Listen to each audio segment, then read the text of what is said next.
and I would like to introduce Vanessa Zeillinger, who is Cluster Lead for Managed Connectivity IoT at A1 Digital, and she's going to talk to us about No SIM, No Limits, building the Next-Gen IoT Stack with embedded eSIMs.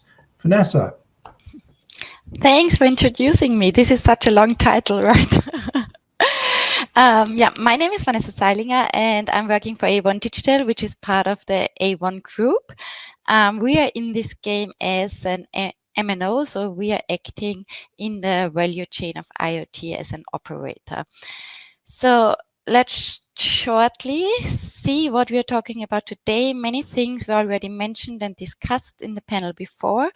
I just want to give a brief overview about the evolution of SIM provisioning and how the role of the OEMs and the MVNOs and MNOs is changing within the whole digital value chain, and which use cases and which challenges as well we see approaching with the new standards coming up.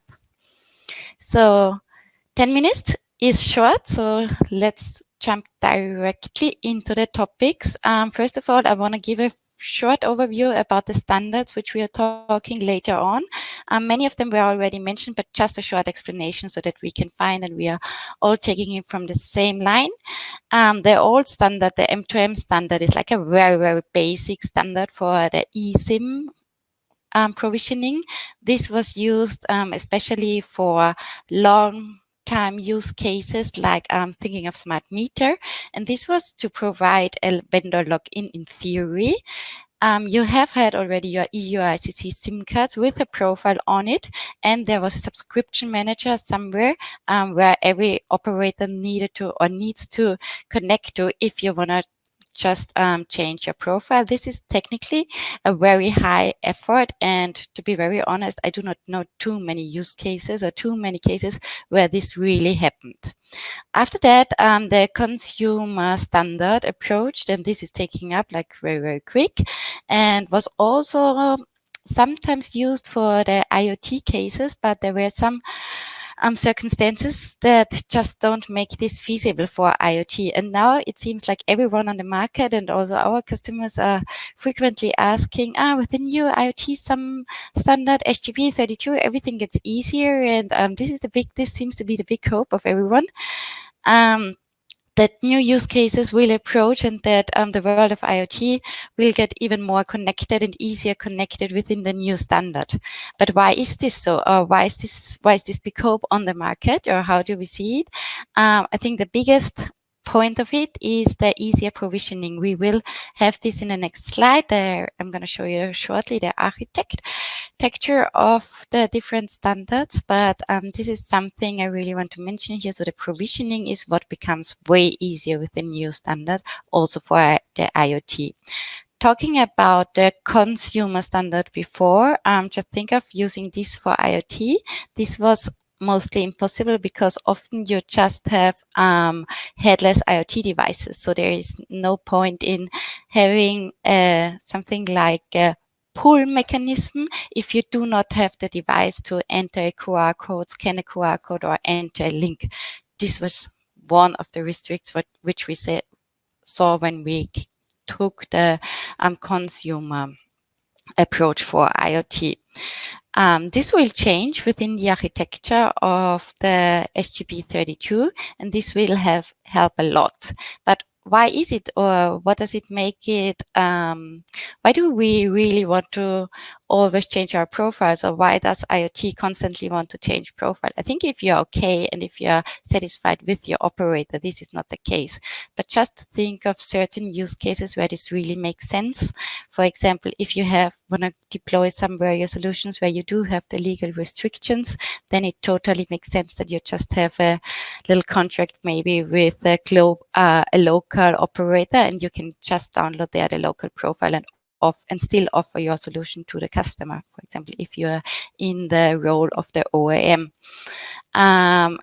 other parts, what we should look at and where we see high potential of the new standard is, for example, the higher scalability of solutions. So in the beginning, when IoT or EUICC was used, you always had to decide upfront before you go into logistics or into production even, where you want to launch this solution, this device, because you need to decide which EUICC or which SIM card with which operator you're going to put in, so that this will then work in the each and every region wherever you're going to ship your solution.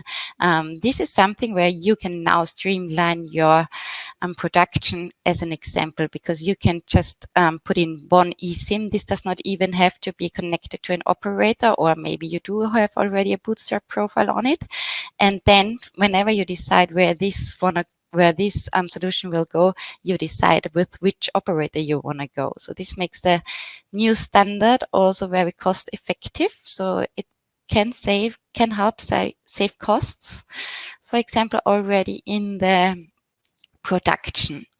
We are now going from this push mentality to the pull mentality, and this is what we're gonna have a closer look here in this slide. So you see already in the red boxes, so this is the part where the operator was involved. On the very left hand side, it's a big box where you also have the SMTP, SMR included when it comes to an eSIM solution. So you needed to have a very, very high integration of the operator of your choice in your solution. Looking at the consumer approach, it already seems to be a little smaller, and also the SIM card part is already something that can be chosen by the OEM or whoever is designing the solution. And now with the new standard, looking at the IoT SGP 32 standard, you see that there's only a little box on the right-hand side, and this is the SMTP Plus, which is still owned by the operator, but you can involve in your solution as many operators as you want, because you have the little eIM sitting here, and this is the heart of your connectivity solution right now. So this is in the new standard, your more or less to say remote control. This is the most important part which you will address. And looking at the IoT value chain, this is what we see as a big game changer, because in the past you had your hardware producer, or you were the hardware producer maybe. Then there was the part of the connectivity where it was clear you also purchased the SIM cards maybe from the connectivity provider. And if there were any other services like an IoT platform or a cloud offering, this you could decide if you're going to do it by your own, or if you also take it from your connectivity provider or someone else. And now there's this little bubble in the middle between hardware and connectivity popping up, saying the SIM offering in this slide. And this is where you as an OEM or as a solution designer can decide how much you want to be involved in this part, because this eIM, what we said before, so can be the part where you decide which connectivity provider you're going to take for which deployment. For example, you can define rules in this eIM, and it's nowhere written who should be this eIM provider. So this could be still the operator if you trusted them and if they are offering this service. This can be you if you have the knowledge about it, and then you can just build your own solution there. But it can also be that OEMs now directly approach SIM card producer and asking for their solution, asking for the SIM cards and also the eIM.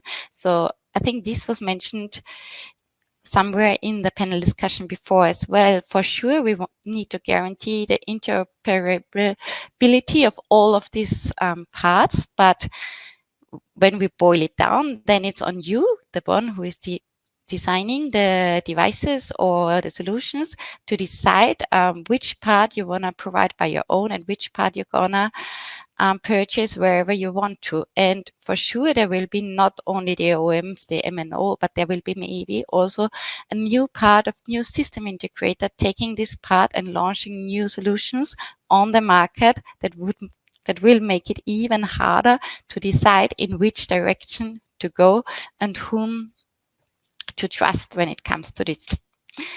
But this is also a big chance, because the so much of the power of the operators is distributed between several players now, and there is much more of a cost efficiency on the table right now, because you can pick and choose your connectivity however you like and however you prefer. If you do have a better agreement in the Mideast with this operator, you're going to take them for this deployment, and for Europe you take someone completely different, but you do not have to choose another SIM provider, just as an example. And this already brings me to my last slide, saying like, yeah, we do have also all challenges ahead. For sure, there will be restrictions, legal restriction, but with the new SIM deployment or with this new SIM standard, there are new ways, or there's a new power to tackle those challenges. And this gives us a very big hope that IoT deployment will ramp up again within the next year to a higher number as we see it right now. And there are challenges ahead for sure. There are questions coming up especially from our customers, which are very far already, like how do we ensure profile portability? The only answer to this is testing. What happens to legacy devices? Do we have both then out there? The answer for right now is yes. Maybe there will be some platforms, overlay platforms as well, but for sure we're gonna have to deal with the old technologies, for sure, also for some years still. And if we are asked, so what is your tip now? What's next? What's coming next? What can we do to be prepared for this?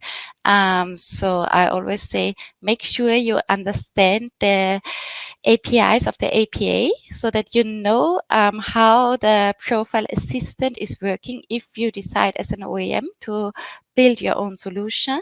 Test with as many SIM providers as you can, and also test as many systems as you can to make sure that you find the right way of integration for your knowledge base. And if you decide to go in this direction, and then build provisioning UX. So for sure, and this is my bet, provisioning UX and an easy provisioning within the devices will be a product differentiator in the next years. Excellent. That was very interesting and very clear and very helpful. Thank you.